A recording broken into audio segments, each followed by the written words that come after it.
Hi all, in this video we will see test automation framework part 1. From this video we will see how to build a framework and what are the different types of frameworks, and we'll discuss about all the advantages, disadvantages, and we'll pick one and we'll start writing the code to build a framework. So as part of this video we'll see what is automation framework, why to use framework, and different types of frameworks available to build a framework.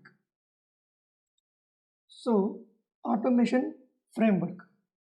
An automation framework is considered to be a combination set of protocols, rules, standards, and guidelines that can be incorporated or followed as a whole so as to leverage the benefits of the scaffolding provided by the framework. So what is automation framework? This is a sample paragraph that will explain a typical framework definition. So an automation framework is considered to be a combination set of protocols, rules, standards, and guidelines. So we need to follow some protocols, rules, standards, and guidelines to build a framework. Means protocols, rules, standards means there are already some best practices are there to follow to build an effective framework. So what are the protocols? What are the rules? What are the standards? Who made all those things? So nobody will do all those things. It purely comes with your experience and your coding knowledge and how much experience you have to build the frameworks. All these things comes under this to make an effective framework. So nobody wrote any rules or protocols or standards, nobody documented somewhere. It purely comes with your experiences, but you have a few rules, means like writing some helper methods, segregate your code into different type of classes, all those things. Means how you do all those things means comes with your experience only. So we'll see one by one, but this is a typical definition for automation framework.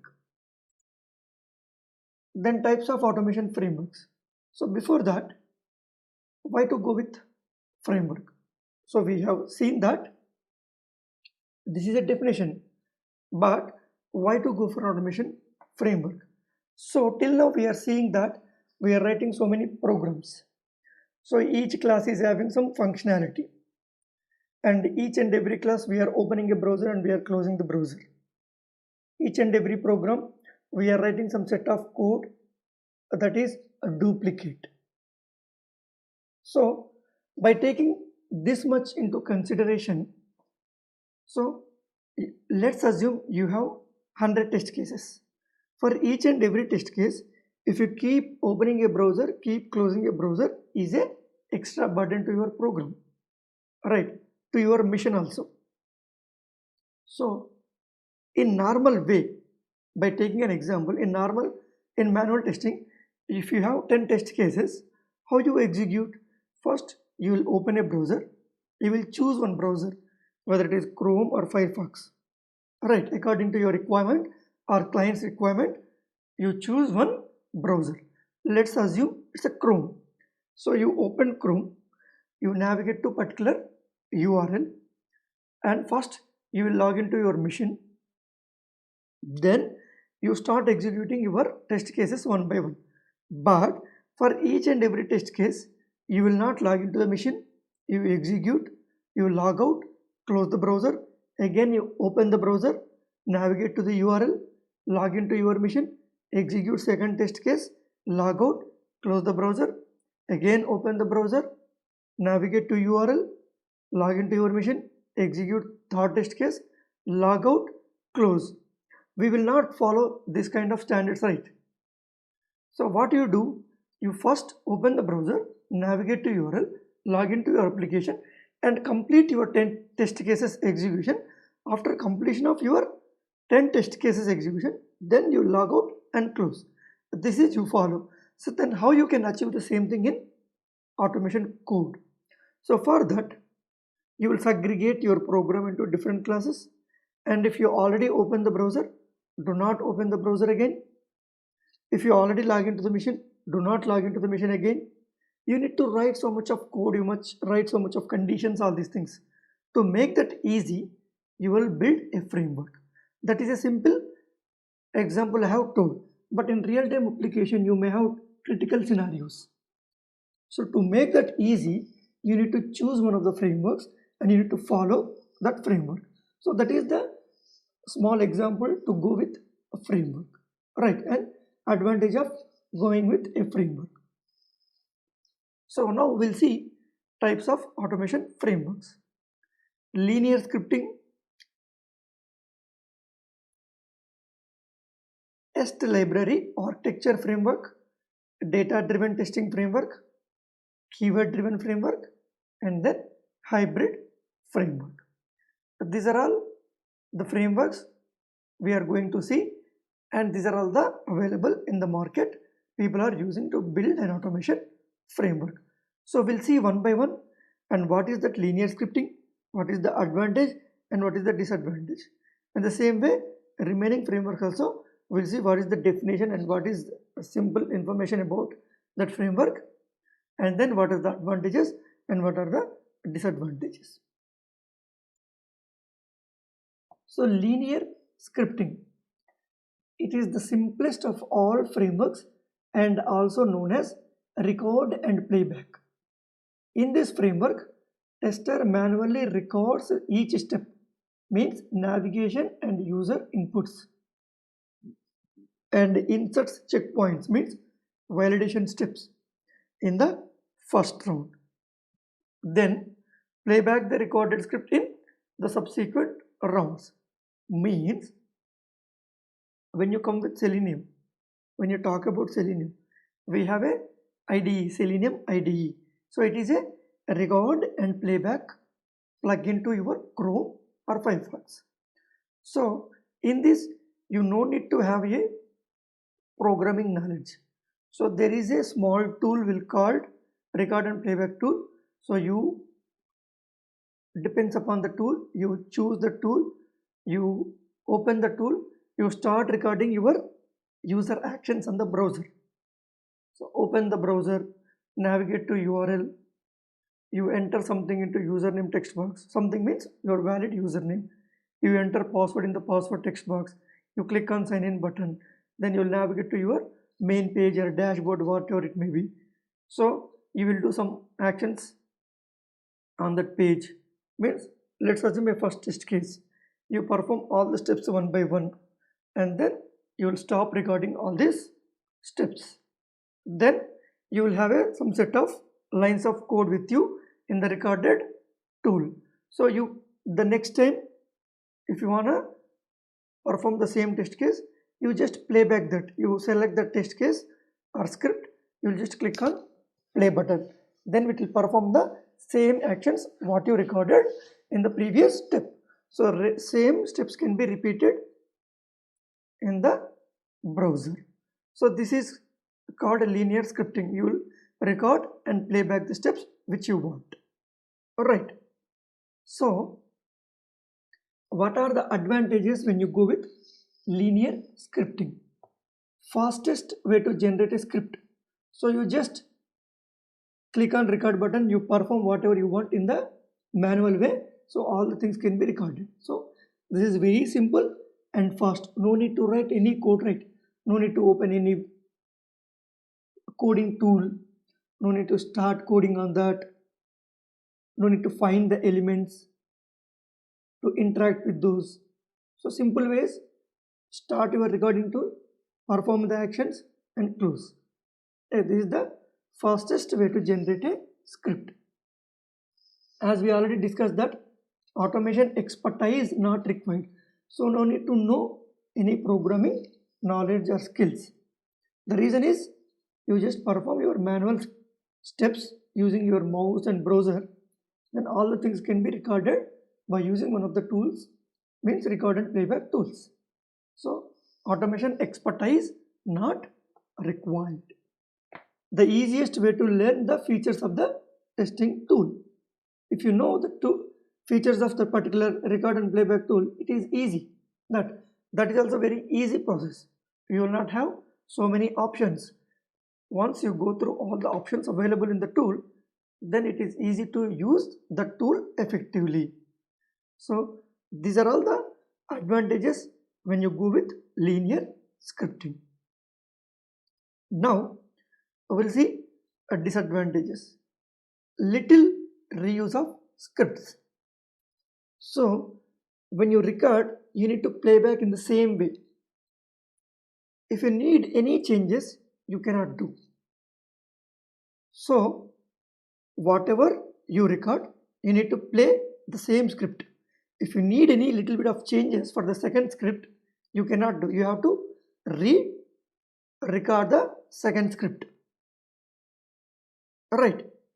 So let's assume in the first recording, means first test case, you have 15 lines of code. For the second test case, almost 10 steps are same, but the remaining 5 steps are different.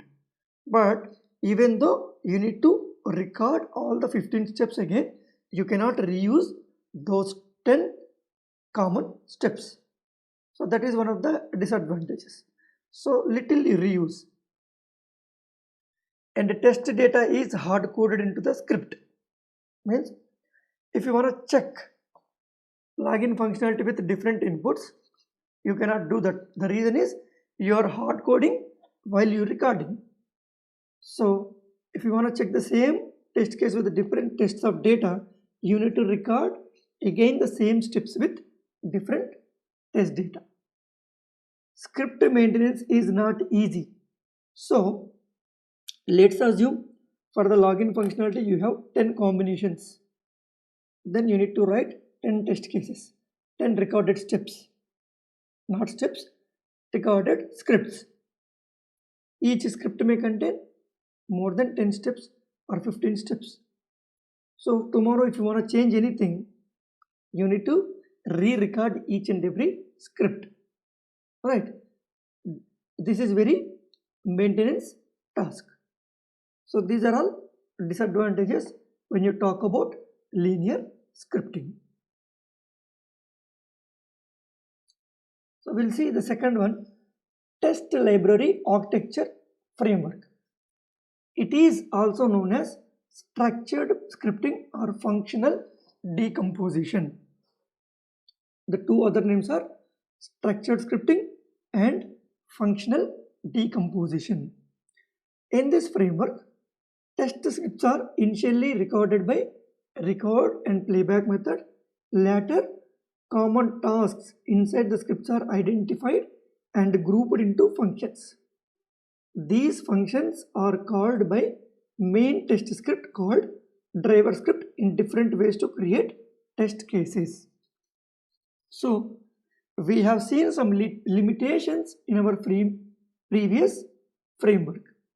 So to overcome that, we come up with test library architecture framework.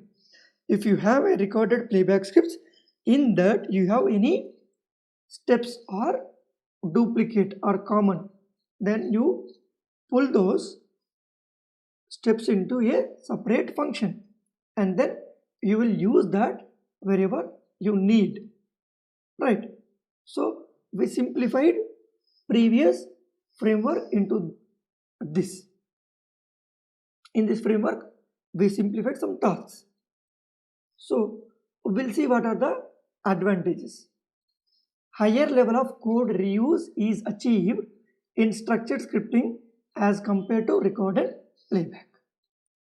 The automation scripts are less costly to develop due to higher code reuse.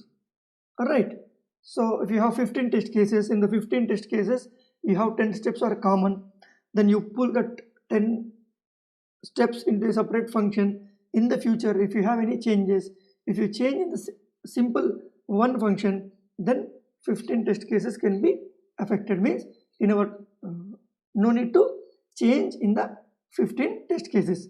only one place changes will affect in 15 test cases. So higher code reuse. That is called easier script maintenance. Right. So some of the disadvantages we removed in the test library automation framework. So the same way we have some disadvantages. Technical expertise is necessary to write scripts using test library framework. In our previous framework, no need of coding expertise. But here we need a little bit of coding expertise to pull which code you want to make a reusable code and how to maintain, how to save, how to call. You need all these things, right? So technical expertise is necessary to write scripts using this framework. More time is needed to plan and prepare test scripts.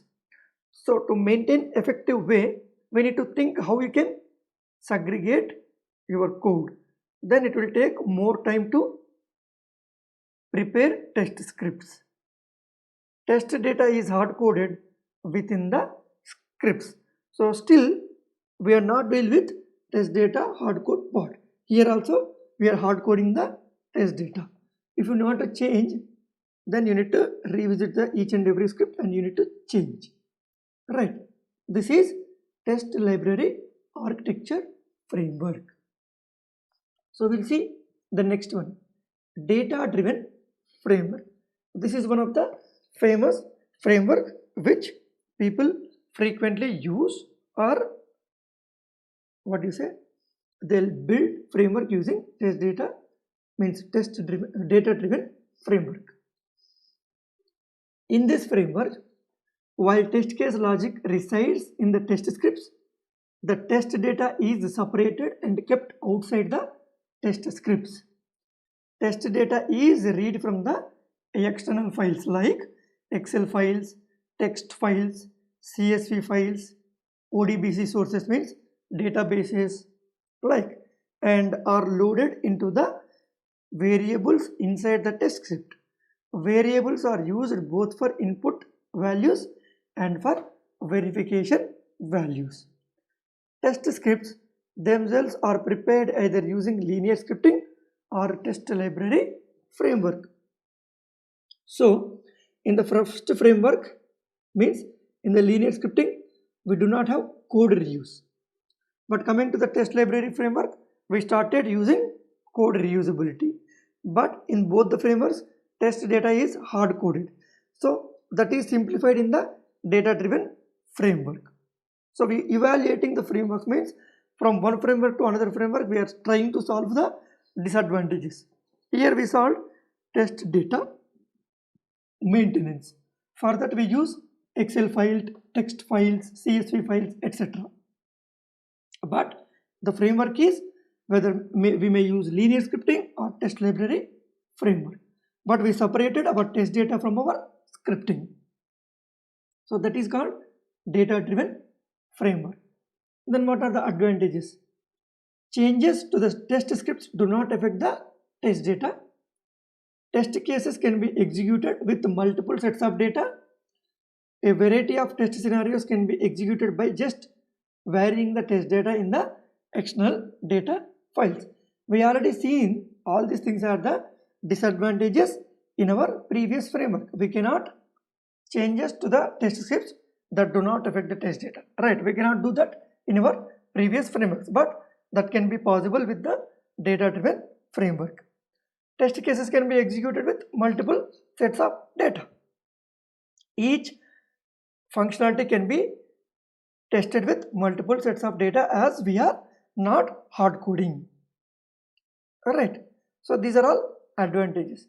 And what is a disadvantage then? More time is needed to plan and prepare both test scripts and test data. So the maintenance is easy, but to maintain the scripts easy, in the initial stage we need to spend some time to plan and prepare an effective framework build. Right. So this is one of the disadvantages, that it will take more time to build the framework. Right. So we'll see next one. keyword driven framework. This is also one of the famous frameworks.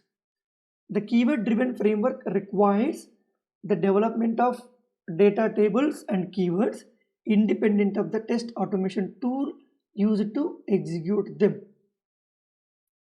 Tests can be designed with or without the application.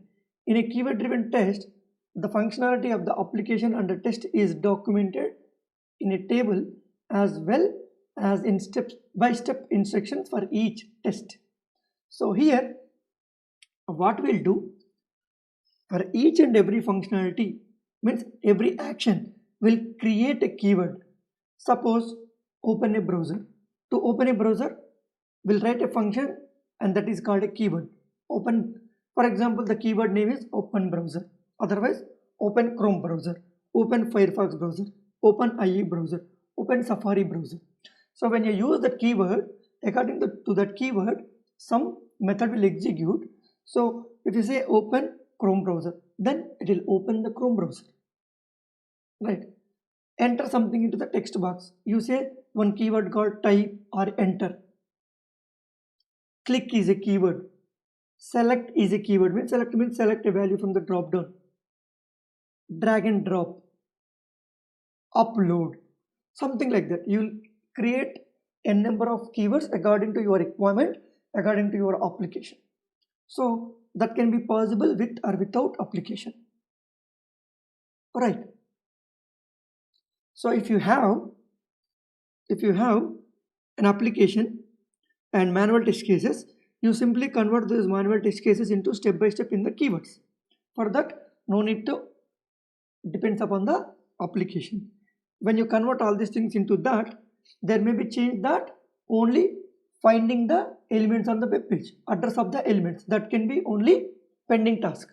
Once you keep building your framework using these keywords, the pending task is identifying the elements. That can be done later part. Right. So you are not wasting your time to write the test cases. Before building the application, if you have test cases, manual test cases ready, then you can easily convert those into this framework, means convert into scripts using this keyword driven framework. Okay. So what are the advantages? Provides high code reusability. Right. Once you write these keywords, keep calling those keywords. That's it. In your entire application, let's assume you may get 30 keywords according to your application. So you keep calling these 30 keywords, you can build your entire framework.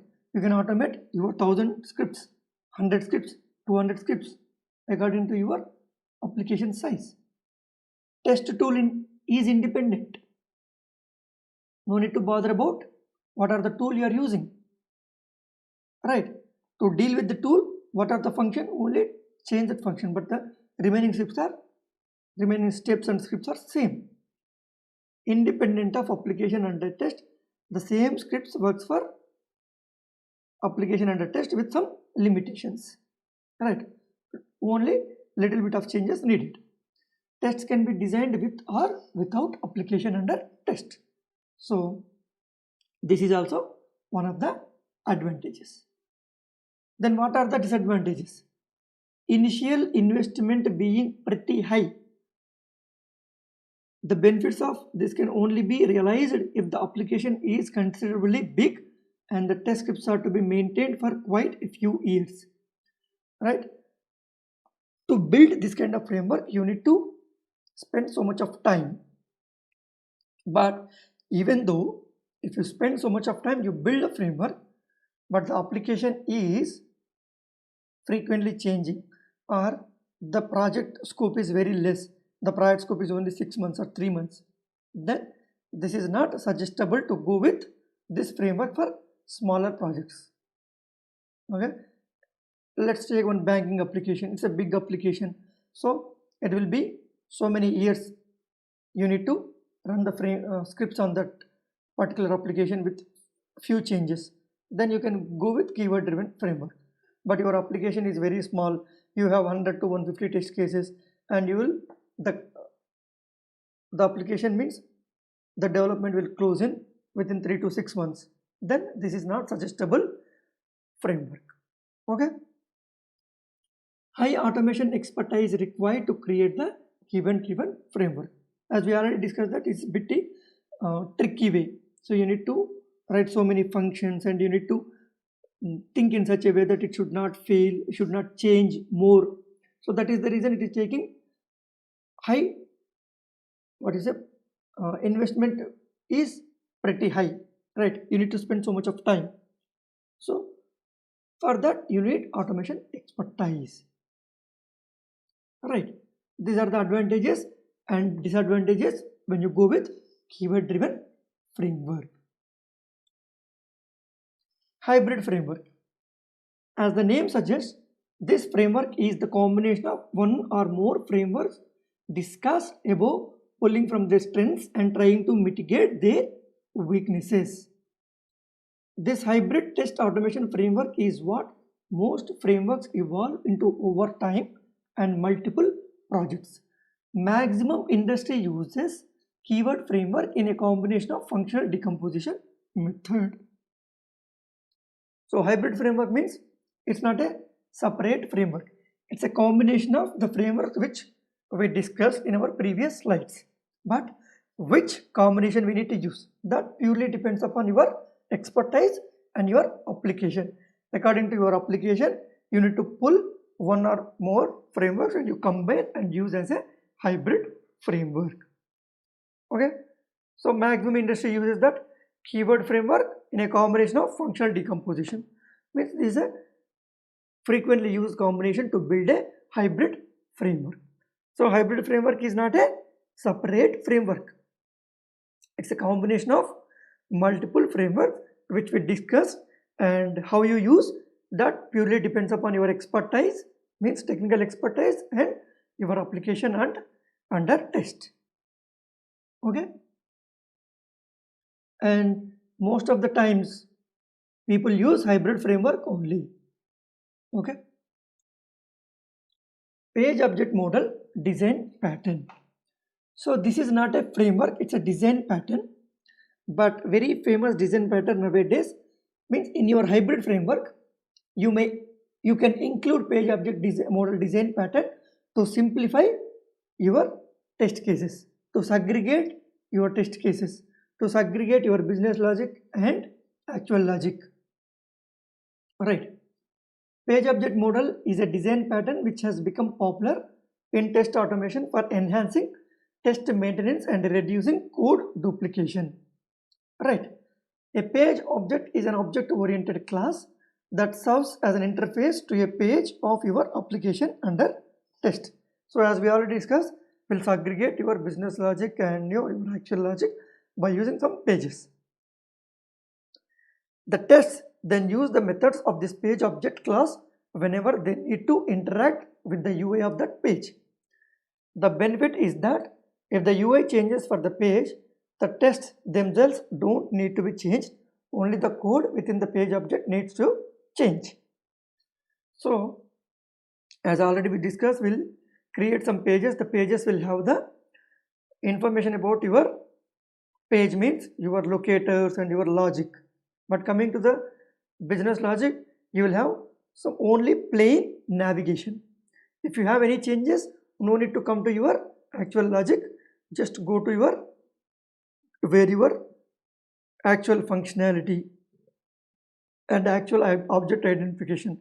If you change there, it reflects in all the test cases which used these functions in their test cases. So the maintenance is very easy. Okay. Subsequently, all changes to support that UI are located in one place. Right. So your object identification and the actions can be separated from your actual test case. Right. So you will understand while you building the framework, but here theoretically this is what page object model design pattern. So typical hybrid framework diagram. Here I have testng.xml file. This is the starting point. Here you have suit, test, parameter, classes and class. and then here you have before test. In the before test you have before method, after method, means how you separate the common logic, right? And then here you have actual test cases that uses this base test to perform something into the before each and every method, after each and every method, and once you execute that you will get output. From there you can get reports, and you will read the data from the external sources called Excel sheet, and you will add your jar files into your Eclipse or your project, and this is the browser. It will interact, and you can maintain page object model design pattern to build this framework, right? You have interconnection between all these things, means here you have methods, here test data maintenance, your execution, right, your test output, your reports, everything, right? So it's kind of combination of 2 to 3 frameworks, then it is called hybrid framework. We'll follow the same thing while building the framework.